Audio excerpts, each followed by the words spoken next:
that was very good. And I think you're right that the crucial difference really, I think that's what you're saying is like for you at least, the crucial difference between like this pantheist view, which is, as you were saying, is ultimately an atheism, or it is atheism, is this idea that for the theists, God must have some sort of personality. And as you were saying, it doesn't have to be like our personality. I mean, it probably isn't, but like as you were saying in your article, we are one of the self-determinations of God. I think that's your terminology. So is nature, but God as the logos or as the idea is outside of finitude and outside of space and time. And this would seem to contradict a very common Hegelian, like it calls itself Hegelian, or these people call themselves Hegelian. The Hegelian view that God is the spiritual community, or God is the community united in some way. So how would you respond from a Hegelian perspective to these people who would identify God with the spiritual community as such, and not, as you would say, as the idea that it has its own personality and is outside the boundaries of is beyond finitude and beyond space and time? Well, the immediate response to that is that the very last lines of the Encyclopedia of Philosophical Sciences is literally, I don't have it on me, and I'm on my cell phone, so I'm not going to bring it up. I can't pull it up.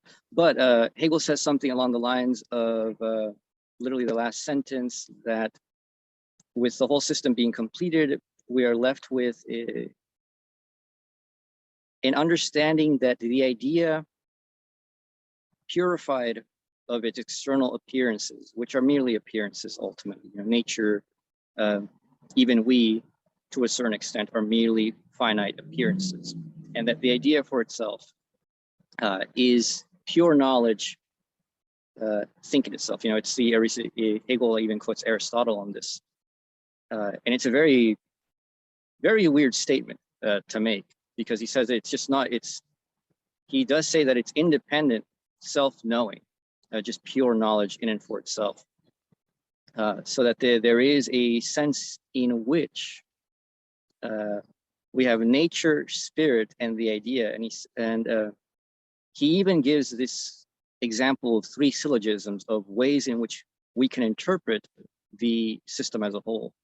One in which it's idea, nature, and spirit sublates those. Then one of those is idea, spirit, and then nature sublates those. And then we have nature, spirit, and idea sublates those. And he particularly points out that 2 of those are incomplete, and the only proper one is the one where nature and spirit are sublated by the idea.